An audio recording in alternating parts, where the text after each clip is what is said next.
एक बार फिर से स्वागत है आप सभी का हमारे YouTube चैनल पे। आज फिर से मैं आप सभी के लिए हिस्ट्री का जो चैप्टर 4 है, भूमंडलीकृत विश्व का बनना, उसके नेक्स्ट पार्ट के बारे में बात करने वाले हैं। आज हमारा है class 10 social science chapter 4 notes और पार्ट सेकेंड है। ऑलरेडी पार्ट 1 हम लोगों ने देख चुका है। तो चैप्टर का नाम है भूमंडलीकृत विश्व का बनना। पहला टॉपिक हमारा कहता है विदेशों में भारतीय उद्यमी। अब उद्यमी का मतलब, उद्यमी एक नया वर्ड्स आ गया, तो उद्यमी का मतलब समझ लेते हैं।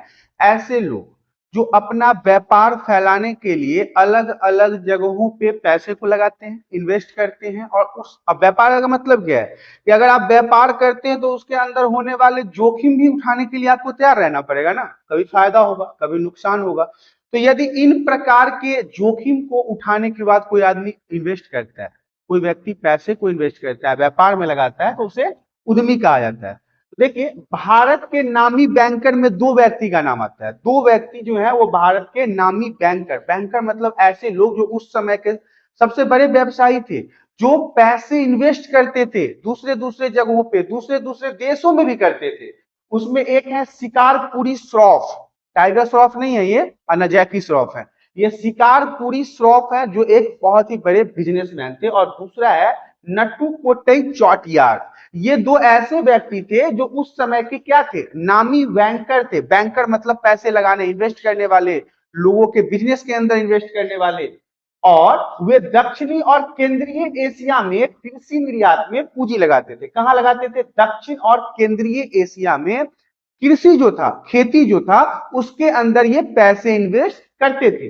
भारत में और विश्व के विभिन्न भागों में पैसा भेजने के लिए उनका अपना परिष्कृत सिस्टम हुआ करता था। ये जो भारत या फिर भारत के अन्य देशों में खेती के अंदर जो पैसे लगाते थे, जो पूंजी इन्वेस्ट करते थे या किसी प्रकार का व्यापार करते थे, उस पैसे के लेन देन के लिए, आदान प्रदान के लिए इनका अपना सिस्टम था। ये खुद के सिस्टम से ही पैसे का आदान प्रदान करते थे। भारत के व्यवसायी और महाजन उपनिवेशी शासक के साथ साथ अफ्रीका भी पहुंच गए थे। जो भारत के व्यवसायी थे, जो बिजनेसमैन थे, जो व्यापार करते थे, वो क्या करते थे? वो भारत के साथ साथ अफ्रीका भी पहुंच गए थे। वहां पर भी जाके व्यापार करना शुरू कर दिया, अपने सिस्टम को बढ़ाना शुरू कर दिया। हैदराबाद के सिंधी लोगों की बात करें तो ये एक कदम और आगे है।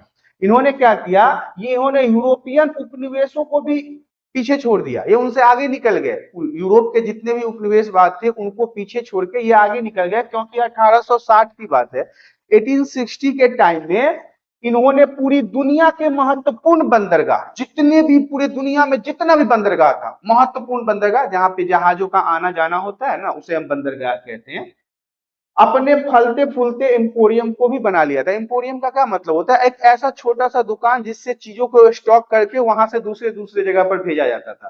तो इन्होंने दुनिया के जितने भी बंदरगाह थे, जितने भी फेमस बंदरगाह थे, उन सब पे अपना एम्पोरियम को शुरू कर दिया था। इन्होंने अपना छोटा सा एक दुकान शुरू कर दिया था जहां पे सामानों को रखना और वहां से इंपोर्ट एक्सपोर्ट करना ये शुरू कर चुके थे। तो ये था विदेशों में भारतीय उद्यमी। भारत के बाहर जितने भी लोग गए और वहां पे अपने व्यापार को फैलाया या फिर इस तरह के इंपोरियम को शुरू किया, तो इन सब चीजों के बारे में था। आगे की स्लाइड में बढ़ते हैं। अगला स्लाइड हमारा कहता है भारतीय व्यापार, उपनिवेश और वैश्विक व्यवस्था। वैश्विककरण, वैश्विक व्यवस्था, भूमंडलीकरण, भूमंडलीकृत विश्व का बनना, ये सभी चीजें हमने पहले वाले पार्ट में डिस्कस कर लिया है। भारत में उम्दा कॉटन, उम्दा का मतलब होता है बहुत ही बेहतरीन, कॉटन का मतलब सूती कपड़ा। आपको पता है कि भारत में शुरुआत से ही सूती कपड़ा जो है वो बहुत ही अच्छे ढंग का मिलता था। हमारे भारत का जो सूती कपड़ा था ना, उसका मांग पूरे विश्व में था। कपड़ों के बारे में अगर बात करें तो वर्षों से यूरोप निर्यात होते रहे थे। हम वर्षों से मतलब बहुत लंबे समय से कपड़े को यूरोप में भेजते थे। लेकिन इंडस्ट्रियलाइजेशन के बाद स्थानीय उत्पादकों ने ब्रिटिश सरकार को भारत से आने वाले कॉटन के कपड़े पर प्रतिबंध लगाने के लिए रुकाव किया। मतलब इनको ना ये समझाया गया, यहाँ पे समझिएगा कि इंडस्ट्रियलाइजेशन जब वैश्वीकरण हुआ, बहुत बड़े बड़े उद्योग लगने लगे, इसके बाद जो स्थानीय उत्पादक थे, जो वहां के लोकल कपड़ा बनाने वाले थे, यूरोप के अंदर में जो कपड़ा बनाते थे छोटे छोटे व्यापारी लोग, उन्होंने ब्रिटिश सरकार को भारत से आने वाले कॉटन के कपड़े, जो भारत से निर्यात होता था, जो भारत से हम लोग कॉटन के कपड़े बाहर के देशों में भेजते थे, उन पर रोक लगाने का सुझाव दिया, या फिर कहिए कि उनको बताया कि आप भारत से आने वाले कॉटन कपड़े को रोक दे, ताकि हमारा व्यापार यहाँ पे सही तरीके से चल जाए।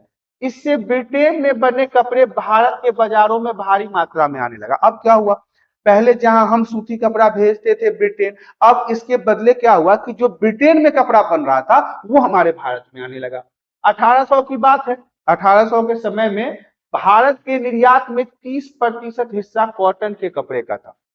हमारे भारत से जितनी भी चीज निर्यात होती थी, इसका एक बहुत ही महत्वपूर्ण हिस्सा सिर्फ और सिर्फ कपड़ों के निर्यात में था, जो लगभग 30% था।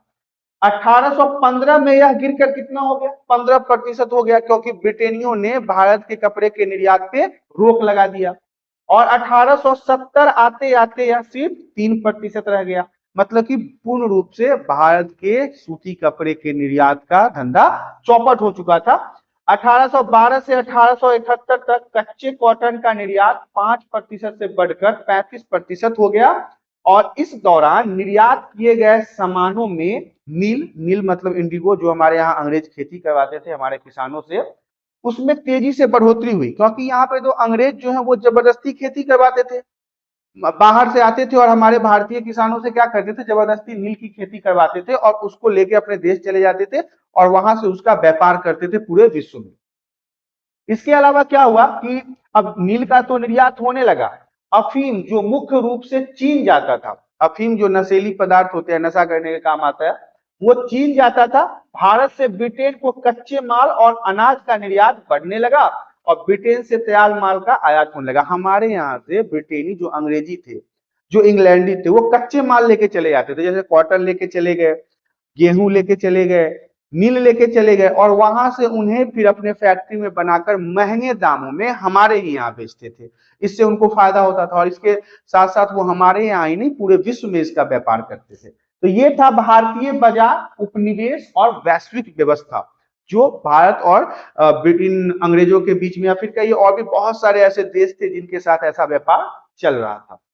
अगले स्लाइड में बढ़ते हैं। अगला स्लाइड में हमारा कहता है, इससे एक ऐसी स्थिति आ गई जब ट्रेड सरप्लस ब्रिटेन के हित में हो गया। अब स्वाभाविक सी बात है, जो देश ज्यादा उत्पादन करेगा ट्रेड उसी के हित में जाएगा ना, व्यापार उसी के मद में जाएगा, बिजनेस वही अच्छा कर पाएगा। इस तरह से बैलेंस ऑफ पेमेंट ब्रिटेन के फेवर में था।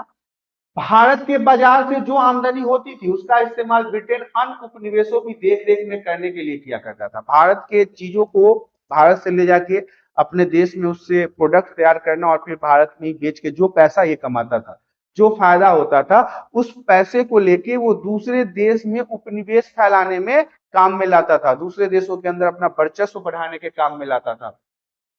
और भारत में रहने वाले ऑफिसर को होम चार्ज देने के लिए करता था। भारत में जितने भी अंग्रेज के ऑफिसर थे उनका सैलरी, वेतन, रहन सहन, ऐशो आराम, ये सभी उन्हीं पैसों से किया जाता था। भारत के बाहरी कर्जे की भरपाई और रिटायर्ड ब्रिटिश ऑफिसर जो भारत में थे उनका पेंशन का खर्चा भी होम चार्ज के अंदर ही आता था। जो लोग ब्रिटेन से आए थे भारत में ऑफिसर बनकर और यहाँ पे वो जितना भी उम्र का सीमा रहा, उसके बाद जब वो रिटायर हो जाते थे तो उनका पेंशन भी इसी होम चार्ज से ही उनको दिया जाता था। और ये होम चार्ज क्या था, ये होम चार्ज वही था जो हमारे भारत के अंदर से पैसे वसूल के ये लोग जमा करते थे और इसका उपयोग ये लोग दूसरे देशों में उपनिवेशवाद फैलाने में करते थे, अपने यहाँ के ऑफिसर को सैलरी देने में करते थे, उनके पेंशन देने में करते थे। तो ये सारी चीजों का उपयोग इस तरह से होता था। आगे की स्लाइड में बढ़ते हैं।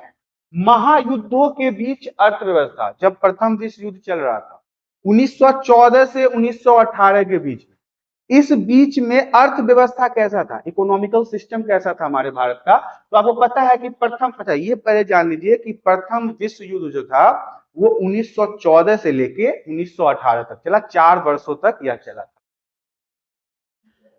प्रथम विश्व युद्ध मुख्य रूप से यूरोप में लड़ा गया। प्रथम विश्व युद्ध की अगर लड़ाई की बात की जाए तो यह सिर्फ यूरोप के देशों के अंदर ही लड़ा गया था। इस समय के दौरान दुनिया ने आर्थिक राजनीतिक अस्थिरता और एक और दयनीय युद्ध का अनुभव किया। पूरे दुनिया ने देखा कि कैसे प्रथम विश्व युद्ध के दौरान दुनिया में आर्थिक स्थिति खराब हुई, लोगों ने पैसे पैसे के मोहताज हो गए थे, राजनीतिक स्थिति भी खराब हो गई थी, किसी प्रकार के जो ये सरकार जो था उनका बस इस पे नहीं चल रहा था और इस युद्ध में बहुत ज्यादा दयनीय स्थिति हो गई। इसके अलावा इस युद्ध का दयनीय युद्ध का अनुभव क्या, दयनीय युद्ध का मतलब कि समस्या इतनी ज्यादा बढ़ जाए, भूखमरी इतनी ज्यादा बढ़ जाए, गरीबी इतनी ज्यादा बढ़ जाए, लोगों के मरने की संख्या इतनी ज्यादा बढ़ जाए जिससे खुद को दया आने लगे। तो ऐसा इस युद्ध को हम दयनीय युद्ध के नाम से जानेंगे। प्रथम विश्व युद्ध दो गुटों के बीच में हुआ था। अब युद्ध कहीं भी होता है, लड़ाई झगड़ा होता है तो एक आदमी से तो होता नहीं, दो अलग अलग आदमी के बीच में ही होता है। तो ये जो प्रथम वर्ल्ड वार था, फर्स्ट वर्ल्ड वार, ये भी दो देश के बीच नहीं, दो ग्रुप के बीच में था। एक देश के साथ कुछ और देश जुड़ गए तो एक ग्रुप बन गया, और दूसरे देश के साथ कुछ और देश जुड़ गए तो वो दूसरा ग्रुप बन गया। अब वो देश कौन कौन थे देखिए, अब देखिए ब्रिटेन, फ्रांस, रूस और बाद में अमेरिका में शामिल हो गया। एक तरफ तो ये थे, दूसरी तरफ कौन थे, जर्मनी, ऑस्ट्रिया, हंगरी और ऑटोमन और तुर्की, ये दो हिस्से थे। एक तरफ कौन था, ब्रिटेन, फ्रांस, रूस, और दूसरी बाद में इसमें अमेरिका भी जुड़ गया था ब्रिटेन के साथ, और दूसरी तरफ था जर्मनी, ऑस्ट्रिया, हंगरी और ऑटोमन तुर्की। ये दोनों, ये जितने भी देश है ना, ये एक दूसरे के साथ लड़ रहे थे, इसीलिए इसे विश्व युद्ध के नाम से जाना जाता है। कब लड़ा गया, 1914 में। कब खत्म हुआ, 1918 में। प्रथम वाले खेमे में कौन था, ब्रिटेन, फ्रांस, रूस और बाद में अमेरिका जुड़ गया। दूसरे खेमे में कौन था, जर्मनी, ऑस्ट्रिया, हंगरी, ऑटोमन और तुर्की। इन्हीं देशों के बीच में आपस में यह युद्ध चल रहा था। आगे की स्लाइड में बढ़ते हैं। युद्धकालीन रूपांतरण, युद्ध के साथ साथ जब चीजों का बदलाव होने लगे, रूपांतरण होने लगे, उसके बारे में जान लीजिए।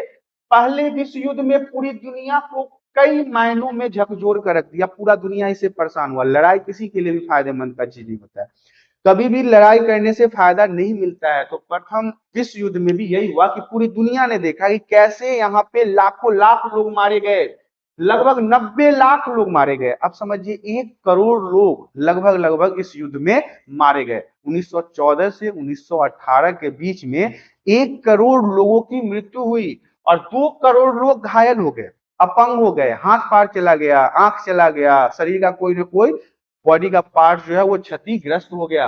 मरने वाले या अपाहिज होने वाले, जितने भी लोग मरने वाले थे 1 करोड़ लोग, और अपाहिज होने वाले 2 करोड़ लोग, ये उस उम्र के थे, मतलब ज्यादातर लोग जो थे जो उस उम्र के थे जब आदमी आर्थिक उत्पाद करता है, अपने परिवार के लिए रोजी रोटी कमाता है। आर्थिक उत्पाद करने का मतलब है ऐसा समय जब वह व्यक्ति अपने परिवार की देखभाल करता, अपने माँ बाप का सेवा करता, अपने माँ बाप के लिए पैसे कमाता, उस उम्र के लोगों की यहाँ पे मृत्यु हो गई या फिर वो घायल हो गए।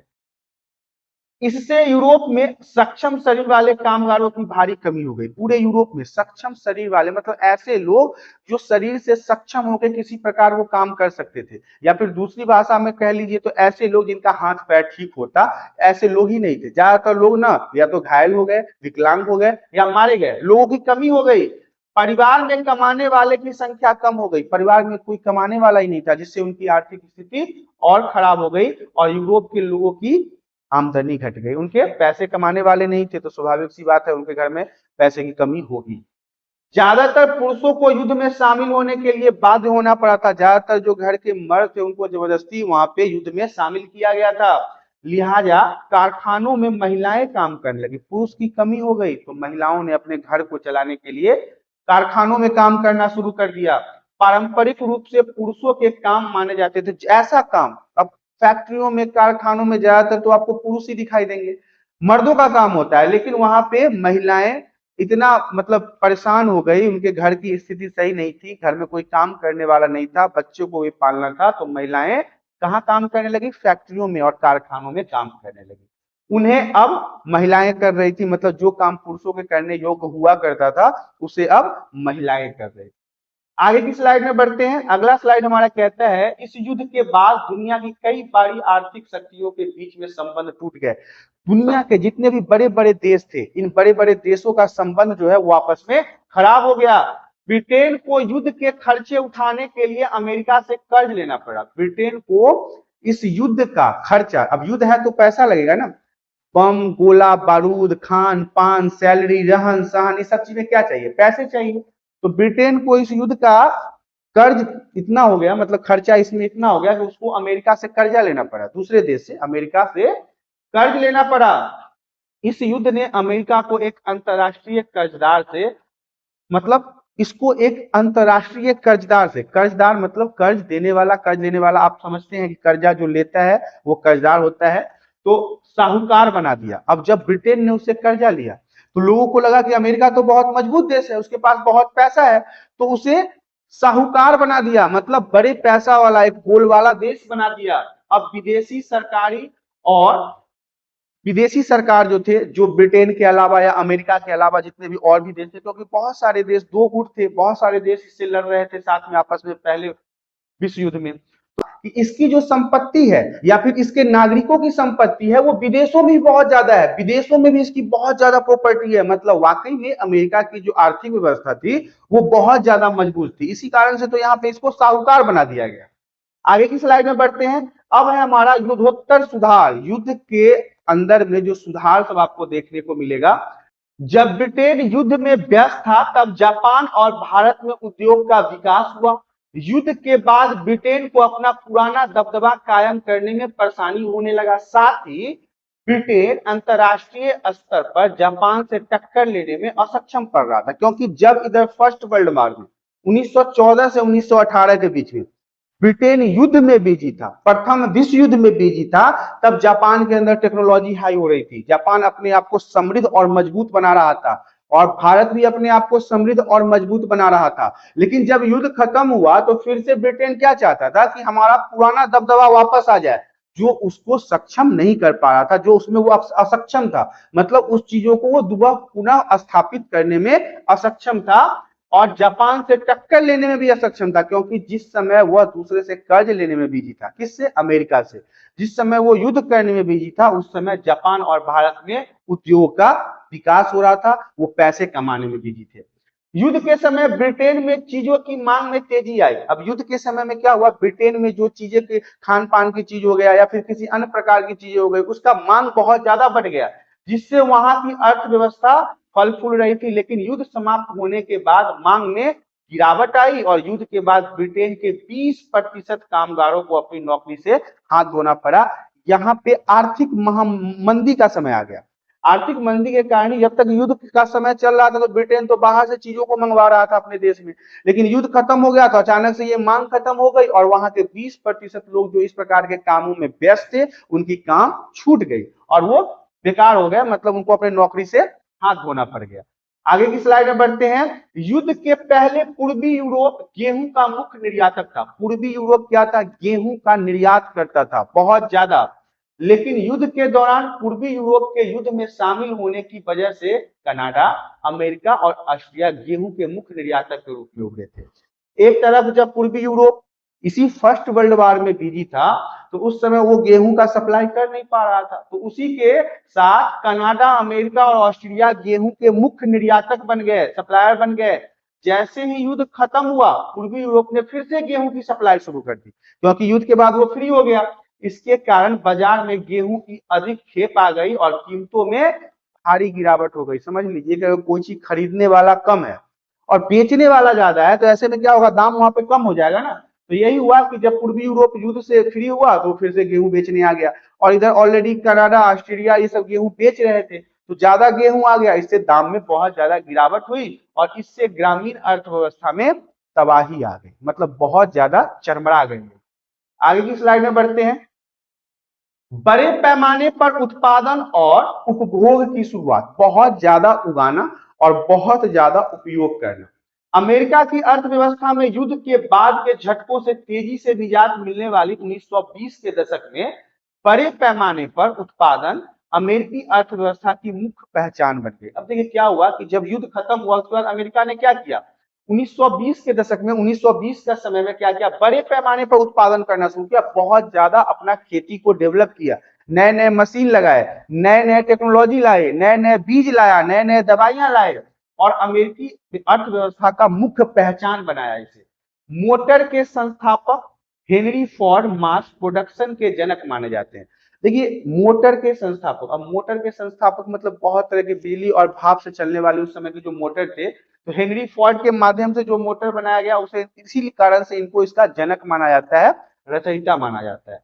बड़े पैमाने पर उत्पादन करने से उत्पादन क्षमता बढ़ी, मोटर आ गया, पहले लोग हाथ से जिस कामों को करते थे अब वो मशीन किया करती थी, तो ज्यादा बुआई हो पाता था, ज्यादा कटाई हो पाता था, क्योंकि इसकी क्षमता बढ़ गई थी।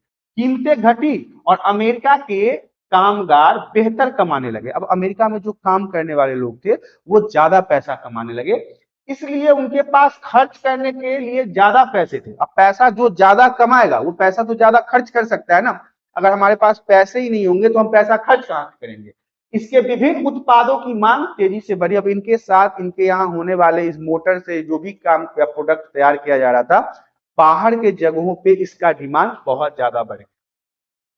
कार का उत्पादन 1919 में 20 लाख से बढ़कर 1929 में 50 लाख हो गया। कार मोटर गाड़ी जो आप लोग चलते हो वो 1919 में 20 लाख थी, उससे बढ़कर 1929 में वो 50 लाख हो गया, 30 लाख बढ़ गया खपत। इसी तरह से बाजारी सामानों मतलब कि बाजार से जो सामान आप लाते हैं, कुछ ऐसे प्रोडक्ट थे जो आप बाजारों से खरीदते थे, जैसे कि रेफ्रिजरेटर जिसे आप फ्रिज कहते हैं, वॉशिंग मशीन, रेडियो, ग्रामोफोन आदि की मांग भी बहुत ज्यादा तेजी से बढ़ने लगी। क्या होता है जब हमारे पास पैसे आ जाते हैं ना तो हम ज्यादा आराम ढूंढते हैं।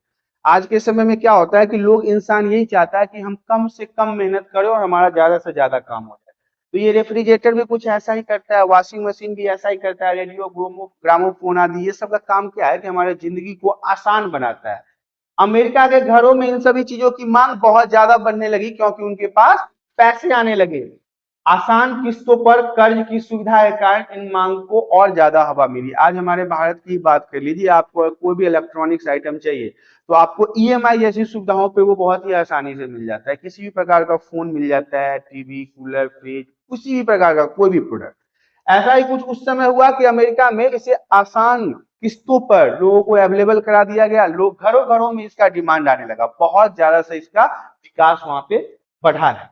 आगे की स्लाइड में बढ़ते हैं। इस तरह से अमेरिकी अर्थव्यवस्था खुशहाल हो गई। अमेरिका का जो अर्थव्यवस्था था वो बहुत ज्यादा खुशहाल हो गया। 1923 में अमेरिका ने दुनिया के अन्य हिस्सों को पूंजी निर्यात करना शुरू किया, पैसा देना शुरू किया और सबसे बड़ा विदेशी साहूकार बन गया और सबसे ज्यादा अमीर देशों में एक बन गया। इससे यूरोप की अर्थव्यवस्था को भी सुधारने का मौका मिला और पूरी दुनिया का व्यापार अगले 6 वर्षों तक वृद्धि दिखाता रहा। जब अमेरिका ने अलग अलग जगहों पे पूंजी निवेश किया, पैसे इन्वेस्ट किए, कंपनियां खोला या फिर कर्ज दिया तो साहूकार बन के निकला, और साहूकार बन के निकला तो यूरोप के अन्य देशों को भी इसका फायदा मिला है। अन्य देशों को भी इसका 6 वर्षों तक देखा कि बहुत लंबे समय तक इनका व्यापार बिल्कुल ग्रो ही कर रहा है। आगे की स्लाइड में बढ़ते हैं। आइए अब हम महामंदी के बारे में जानते हैं कि महामंदी क्या है। महामंदी की शुरुआत 1929 से हुई। 1929 से महामंदी की शुरुआत हुई और यह संकट 30 के दशक के मध्य तक बना रहा, बहुत लंबे समय तक चला। इस दौरान विश्व के ज्यादातर हिस्सों में उत्पादन, जो भी प्रोडक्शन चल रहा था, जो भी उत्पादन हो रहा था, रोजगार, आय और व्यापार में बहुत बड़ी गिरावट देखी गई। कुछ काम ही नहीं था, लोगों का नौकरी छूट गया, खेती बाड़ी ठप हो गया, व्यापार ठप हो गया, बिजनेस ठप हो गया। अब देखिए क्या हुआ कि युद्धों के बाद अर्थव्यवस्था बहुत कमजोर हो गई थी। ये जो युद्ध हुआ उसके बाद जो अर्थव्यवस्था था, इकोनॉमिकल सिस्टम था, पैसे का आदान प्रदान था, रोजगार था, व्यापार था, बिजनेस था, इन सभी चीजों में गिरावट देखने को मिली। इसलिए अर्थव्यवस्था जो है वो बहुत कमजोर हो गया। कीमतें गिरने से किसानों की आय घटने लगी। जब चीजों का, प्रोडक्ट का दाम घटा तो किसानों की आय भी घट गई। आमदनी बढ़ाने के लिए किसान अधिक मात्रा में उत्पादन करने लगे और बहुत सारे देशों ने अमेरिका से कर्ज ले लिया। आमदनी बढ़ाने के लिए किसान और ज्यादा मेहनत करते थे, और ज्यादा हम अपने फसल को उगाएंगे, और ज्यादा बेचेंगे, और ज्यादा कमाई होगा। और महामंदी ऐसा आया कि बहुत सारे देशों ने अमेरिका से कर्ज लिया, बहुत सारे देशों ने अमेरिका से उधार लिया। अमेरिकी उद्योगपतियों ने मंदी की आशंका को देखते हुए यूरोपीय देशों को कर्ज देना बंद कर दिया और हजारों बैंक दिवालिया हो गया। अब इन्होंने जब कर्ज देना बंद कर दिया तो बहुत सारे बैंक खत्म हो गए, बैंक दिवालिया हो गए, मतलब उनके पास पैसा ही नहीं था। जब तक कर्ज लेके चल रहे थे तब तक तो ओके था, लेकिन अब यूरोप वाले लोगों को भी लग गया कि ये महामंदी का साल, मंदी का साल बहुत लंबा चलने वाला है, तो उनको अपने देश को भी तो बचाना था, तो उन्होंने कर्ज देने से मना कर दिया। जब कर्ज देने से मना कर दिया तो कई हजारों बैंक दिवालिया हो गए इस कारण से। आगे की स्लाइड में बढ़ते हैं। भारत और महामंदी। अब ये मंदी जो है वो भारत में कैसा था, कब आया, क्यों आया, क्या परिणाम हुए इसके बारे में जान लेते हैं। 1928 से 1934 के बीच 1934 तक देश का आयात निर्यात घटकर आधा रह गया। जो इंपोर्ट होता था हमारे देश से कोई भी चीजें, कोई भी वस्तु जो हम बाहर के देशों में बेचते थे, या कोई भी वस्तु जो हमारे देश के अंदर आके बिकता था, इसका जो निर्यात और आयात था वो आधा हो गया, मतलब 100% से घटकर 50% हो गया। अंतरराष्ट्रीय बाजार में कीमतें गिरने लगी, इंटरनेशनल मार्केट में चीजों के दामों में भारी गिरावट होने लगा। भारत में गेहूं की कीमत 50% तक गिर गई। जो गेहूं आटा हम लोग खाते हैं उसके कीमत में भी भारी गिरावट देखने को मिला। किसान और काश्तकारों की बहुत ज्यादा नुकसान होने लगे। किसान का इस तरह से अब मेहनत लगा के खेती किया और दाम अचानक से बहुत गिर गया तो उसको बहुत ज्यादा नुकसान होने लगा। महामंदी शहरी जनता एवं अर्थव्यवस्था के लिए भी हानिकारक था। ये सिर्फ और सिर्फ गांवों के किसानों के लिए नहीं था, ये शहरों के लिए भी था, क्योंकि वहां पे जितने कारखाने, फैक्ट्री, कंपनियां, टेक्नोलॉजी, उद्योगपति सब थे, उनके अंदर भी ये सारी गिरावटें देखने को मिली है। 1931 में मंदी चरम सीमा पर थी। 1931 की बात है कि मंदी जो थी वो चरम सीमा पर थी। हर एक जगह बहुत ज्यादा परेशानियां थी, अलग अलग देशों में ये परेशानियां थी, जिसके कारण ग्रामीण भारत असंतोष एवं उथल पुथल के दौर से गुजर रहे थे। जो गांव में लोग रहते थे उनके दिमाग में समझ में ही नहीं आ रहा था कि क्या किया जाए।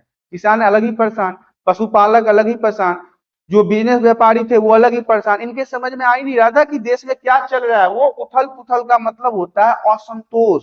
उनके अंदर संतोष नहीं था कि अब आगे हमारे जीवन की नैया कैसे चलेगी। आगे की स्लाइड में बढ़ते हैं। विश्व अर्थव्यवस्था का पुनर्निर्माण और युद्धोत्तर काल। विश्व की जो अर्थव्यवस्था थी, जो इस महामंदी के समय में बहुत ज्यादा गिर गई थी, उसके बाद उसका निर्माण कैसे हुआ, वो फिर से कैसे बना। तो युद्ध के बाद के समझौते को पहले देख लेते हैं। दूसरा विश्व युद्ध पहले के युद्धों की तुलना में बिल्कुल अलग था। जो पहले के युद्ध हुए थे 1914 से 1918 या फिर और भी बहुत सारे युद्ध हुए हैं, वो दूसरे युद्ध विश्व युद्ध के तुलना में बिल्कुल अलग था। इस युद्ध में आम नागरिक अधिक संख्या में मारे गए थे। पहले में क्या मरा, सैनिक मरा, लेकिन इस युद्ध में, दूसरे इस युद्ध में क्या हुआ, आम नागरिक मारे गए। जो आम नागरिक थे, पब्लिक थे, वो मारे गए और कई महत्वपूर्ण शहर पूरी तरह बर्बाद हो गया। बहुत सारे ऐसे शहर थे, सिटीज थे जो बहुत ही अच्छे थे, बहुत ही बेहतर थे, वो बर्बाद हो गए। पश्चिम में अमेरिका का एक प्रबल आर्थिक, राजनीतिक और सामरिक शक्ति के रूप में उदय। अब पश्चिम के देशों का कहने का मतलब ही है कि अमेरिका। सबसे पहले अगर आपको बोला जाए कि पश्चिम का देश, तो उसमें आपको सबसे पहले जो जुबान पे आएगा वो आएगा अमेरिका, क्योंकि अमेरिका पश्चिम के देशों में सबसे महत्वपूर्ण, शक्तिशाली और मजबूत माना जाता है, क्योंकि उसकी आर्थिक व्यवस्था मजबूत है, वो पैसे वाला है, उसके पास टेक्नोलॉजी है, उसके पास धन दौलत और रोजगार के साधन भी है। और आज जितनी भी बड़ी बड़ी आईटी कंपनी है, क्योंकि ये समय किसका है, आईटी सेक्टर का है, इंफॉर्मेशन टेक्नोलॉजी का समय है, तो ऐसे में अभी के समय में जो सबसे बड़ी बड़ी कंपनियां हैं वो भी किसके पास है, अमेरिका के पास है। तो वो उसका जो शक्ति है वो सामरिक शक्ति के रूप में उस समय उदय हुआ था। सोवियत यूनियन का एक कृषि प्रधान अर्थव्यवस्था से विश्व शक्ति के रूप में परिवर्तन। सोवियत संघ यूनियन जो था, इसका भी अलग एक पहचान बना। ये कृषि प्रधान अर्थव्यवस्था से विश्व शक्ति की ओर अपना निर्माण किया। विश्व शक्ति मतलब बहुत ही शक्तिशाली देश बनकर उभरा था। आगे की स्लाइड में बढ़ते हैं। विश्व के नेताओं की मीटिंग हुई। जितने भी विश्व के नेता थे बड़े बड़े देशों के, उनकी मीटिंग हुई, जिसमें युद्ध के बाद के संभावित सुधारों पर चर्चा की गई। उन्होंने दो बातों पर सबसे ज्यादा ध्यान दिया। अब युद्ध तो हो चुका था, लाखों करोड़ों लोग मारे जा चुके थे, अर्थव्यवस्था खराब हो चुकी थी, नौकरियां समाप्त हो गई थी, उत्पादन में गिरावट था और किसानों की हालत खराब थी। इन्हीं सब मुद्दों पर विश्व के सभी नेताओं ने बैठक किया और अब बात वो कर रहे थे दो मुद्दों के ऊपर जो सबसे ज्यादा महत्वपूर्ण था। औद्योगिक देशों में आर्थिक संतुलन को बरकरार रखना और पूर्ण रोजगार दिलवाना। औद्योगिक देश जिनके अंदर बहुत ज्यादा उद्योग था, उनका आर्थिक संतुलन बनाए रखना, उनके अंदर उद्योग को सुचारू रूप से चलाना और लोगों को नौकरी प्रदान करना सबसे पहला मुद्दा था। दूसरा था पूंजी, सामान और कामकारों के प्रवाह पर बाहरी दुनिया के प्रभाव को नियंत्रित करना। पूंजी, इन्वेस्टमेंट जो एक देश से दूसरे देश में होता है, सामान और कामगारों मतलब जो एक जगह से दूसरे जगह पर काम करने जाते हैं, इन पर नियंत्रण करना इनका दूसरा मुद्दा था। आगे की स्लाइड में बढ़ते हैं। ब्रिटेन वुड्स समझौता इंपोर्टेंट है, वुड्स समझौता अक्सर बोर्ड के एग्जाम में पूछा जाता है। ब्रिटेन वुड्स समझौता 1944 में अमेरिका स्थित न्यू हेम्पशायर के ब्रिटेन वुड्स नामक स्थान पर हुआ था, इसीलिए इसे वुड्स समझौता भी कहा जाता है। 1944 में अमेरिका के अंदर स्थित न्यू हेम्पशायर जगह का नाम है, ब्रिटेन वुड्स नामक स्थान पर हुआ था। इसका उद्देश्य औद्योगिक विश्व में आर्थिक स्थिरता तथा पूर्ण रोजगार को बनाए रखना। समझौता हुआ क्यों? तो समझौता हुआ कि औद्योगिक विश्व में आर्थिक स्थिरता, जितने भी उद्योग चल रहे हैं उसमें स्थिरता, संतुलन, बैलेंस बनाए रखना और पूर्ण रोजगार को बनाए रखना, मतलब कि जो नौकरी करने वाले लोग थे उनको संतुलित करके रखना ही ब्रिटेन वुड्स समझौता का मेन मकसद था। इसके लिए राष्ट्रीय मुद्राओं तथा मौद्रिक व्यवस्थाओं का अंतरराष्ट्रीयकरण किया गया। मुद्रा पैसे के बारे में है और अंतरराष्ट्रीय मुद्रा कोष IMF एक अंतरराष्ट्रीय संगठन। देखिए इसके बारे में आपको डिटेल्स में क्लास 12 के पॉलिटिकल साइंस में पढ़ना है। अंतरराष्ट्रीय मुद्रा कोष IMF, क्योंकि 12th क्लास के पॉलिटिकल साइंस का एक ये टॉपिक ही है, बहुत इंपॉर्टेंट। इसे क्या कहा जाता है? अंतरराष्ट्रीय संगठन है, मुद्रा संगठन है जो वैश्विक आर्थिक विकास और वित्तीय स्थिरता को बढ़ावा देता है। इसका काम ही है पूरे विश्व के अंदर आर्थिक स्थिति को संतुलित बनाए रखना और अंतरराष्ट्रीय व्यापार को प्रोत्साहित करता है। जितना भी व्यापार होता है, बिजनेस होता है एक देश से दूसरे देश में, एक जगह से दूसरे जगह में, उसको प्रोत्साहन कौन देता है? IMF देता है। और गरीबी को कम करता है। इसका मकसद ये भी रहता है कि पूरे विश्व स्तर पर गरीबी जो है उसको कम किया जाए और विश्व बैंक की स्थापना हुई, वर्ल्ड बैंक की यहाँ पे स्थापना हुई। तो ये था हमारा ब्रिटेन वुड्स समझौता। आगे की स्लाइड में बढ़ते हैं। नया अंतरराष्ट्रीय आर्थिक आदेश, जिसे क्या कहते हैं? NIEO। देखिए ये भी एक नंबर में अक्सर पूछा जाता है। नई अंतरराष्ट्रीय अर्थव्यवस्था वर्तमान अर्थव्यवस्था को समाप्त करके नए सिरे से स्थापित करने का मार्ग था। इसमें क्या हुआ कि जो नई अंतरराष्ट्रीय अर्थव्यवस्था है ना, वो पुराने वाले को रिप्लेस कर दिया। ये अपने हिसाब से नए तरीके से इसे स्थापित करना शुरू कर दिया ताकि विकसित देशों द्वारा, उस समय के जो विकसित देश थे, विकसित और विकासशील देशों में अंतर, विकसित देश वो हैं जो ऑलरेडी सब कुछ अपने अंदर विकास कर चुके हैं और विकासशील देश वो हैं जो उसी रास्ते पे चल रहे हैं और अपने आप को डेवलप कर रहे हैं। और अविकसित देशों का औपनिवेशिक शोषण रुक जाए, मतलब पहले से जो विकसित हो चुके हैं ना, अब उनका कहना है कि अब इस तरह से ना पर्यावरण का दोहन नहीं होना चाहिए, पर्यावरण की क्षति नहीं होना चाहिए, क्योंकि वो तो ऑलरेडी विकास कर चुके हैं और जो अभी विकास के रास्ते पे है उन्हें वो रोकना चाहते हैं। तो इस तरह का शोषण यहाँ पे रुक जाए और विश्व की आय तथा साधनों का न्यायपूर्ण एवं समान बंटवारा हो। पूरे विश्व में जो भी इनकम आता है उसका समान रूप से बंटवारा होना चाहिए, हर एक देशों को उसका फायदा मिलना चाहिए। ये नहीं कि जो वर्चस्वशील देश है जैसे अमेरिका हो गया उसे ही सब कुछ फायदे में मिल जाए और दक्षिण का अंतर समाप्त हो जाए। देखिए उत्तर दक्षिण, ये जो हम कहते हैं ना कि उत्तर मतलब बहुत सारे देशों के बीच ना भिन्नता है, इनका मानसिक जो संतुलन है वो एक दूसरे से मिलता नहीं है, इनका मन मुटाव रहता है। तो ये भी अंतर यहाँ पे समाप्त हो जाए। नया अंतरराष्ट्रीय आर्थिक आदेश का मेन मकसद यही था कि पुराने वाले जो अंतरराष्ट्रीय आर्थिक आदेश थे उनको रिप्लेस करके इनका नया ढांचा इस पे तैयार हो जाए। आगे की स्लाइड में बढ़ते हैं। चीन में नई आर्थिक नीति। आइए अब हम देखते हैं कि चीन की नई आर्थिक नीति क्या थी। अब इन सभी के समय में चीन भी अपना एक नया आर्थिक नीति लाया जिसमें चीन जैसे देशों में मजदूरी बहुत कम थी। मजदूरी कहने का मतलब है कि एक ऐसा देश जिसके अंदर मजदूर बहुत कम थे, ये इसकी आर्थिक नीति के अंतर्गत आता है। चीनी अर्थव्यवस्था की कम लागत वाली संरचना ने इनके उत्पादों को सस्ता कर दिया। आज भी आपने देखा होगा कि चीन से जो आइटम आता है ना बड़ा सस्ता आ जाता है।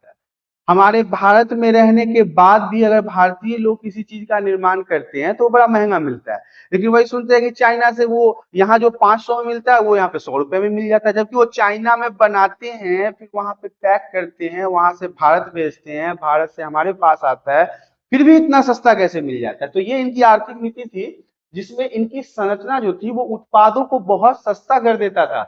चीन बहुराष्ट्रीय कंपनियों के लिए निवेश का एक पसंदीदा स्थान बन गया, मतलब जितने भी बाहर की बड़ी बड़ी कंपनियां थी वो चीन में आके इन्वेस्ट करना चाहते थे, चीन के अंदर फैक्ट्रियां खोल रहे थे, कारखाने खोल रहे थे, कंपनी खोल रहे थे और उनसे सीख भी रहे थे। चीन की नई आर्थिक नीति विश्व अर्थव्यवस्था की तह में लौट गई थी। देखिए, चीन की जो नई आर्थिक नीति थी, तो चीन की आर्थिक नीति थी वो बहुत ज्यादा बेहतर थी, वो उसके तह में थी और ये उसके सिरे पर था। तो ये चीन की नई आर्थिक नीति थी। आगे की स्लाइड में देखते हैं, बहुराष्ट्रीय कंपनी का मतलब क्या हो गया।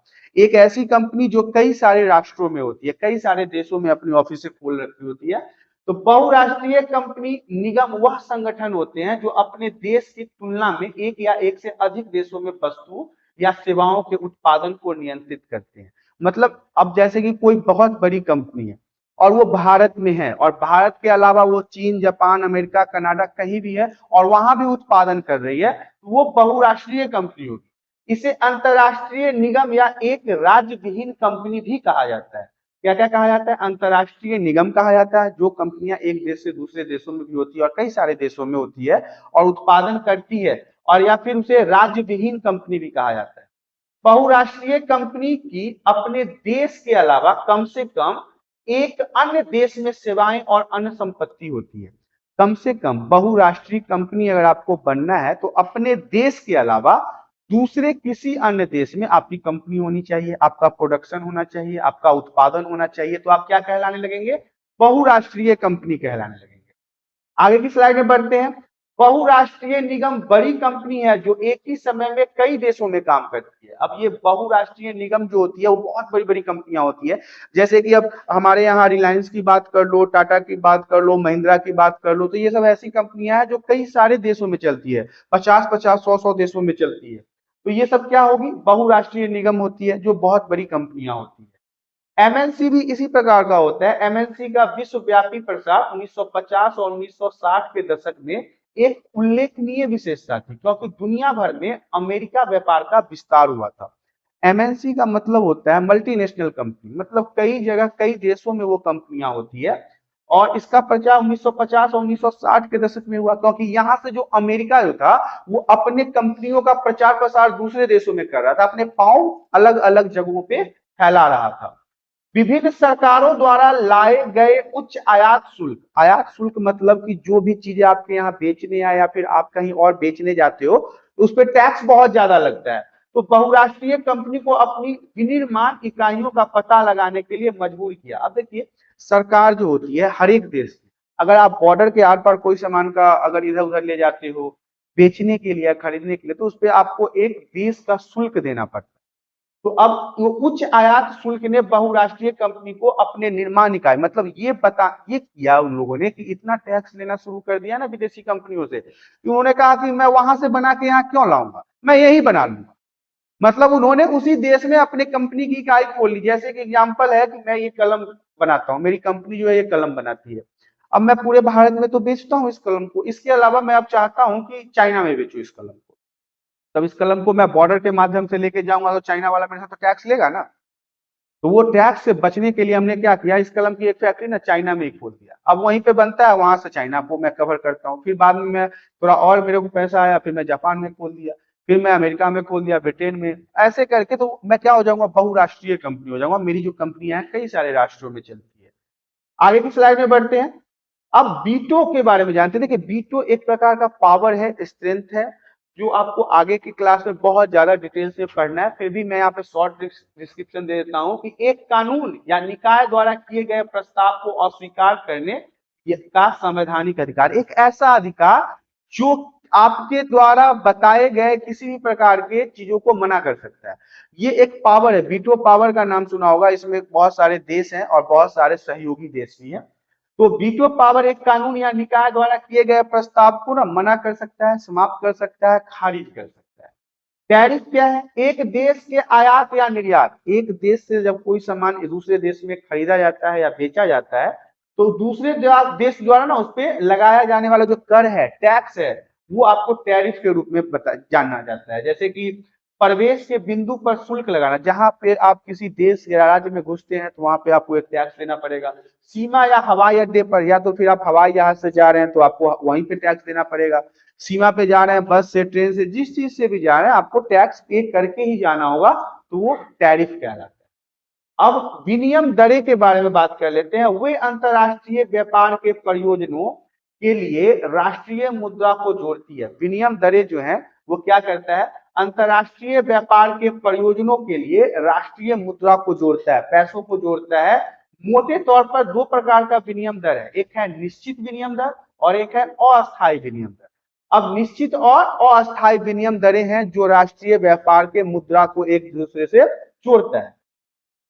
निष्कर्ष क्या है, तो निष्कर्ष है पिछले 2 दशकों में दुनिया की अर्थव्यवस्था बहुत बदल गई है। 2 दशक कहने का मतलब है कि पिछले 2 दशकों में दुनिया की जो इकोनॉमिकल सिस्टम है उसमें काफी बदलाव देखने को मिला है, क्योंकि चीन, भारत और ब्राजील जैसे देशों में तेजी से आर्थिक विकास को हासिल किया, बहुत तेजी से इन्होंने अपने अर्थव्यवस्था को मजबूत किया है। इस तरह से आपने देखा क्लास 10 सोशल साइंस चैप्टर 4 जिसके इंपोर्टेंट नोट्स आज समाप्त हो गए हैं। चैप्टर का नाम था भूमंडलीकृत विश्व का बनना। तो यहाँ पे आशा करता हूं कि आज के वीडियो में दी गई जानकारी आप सभी को पसंद आया होगा। यदि जानकारी पसंद आई है तो वीडियो को लाइक करें, चैनल पे पहली बार आए हैं तो चैनल को सब्सक्राइब करें। हम आपसे फिर रूबरू होंगे अगले वीडियो में, तब तक के लिए धन्यवाद।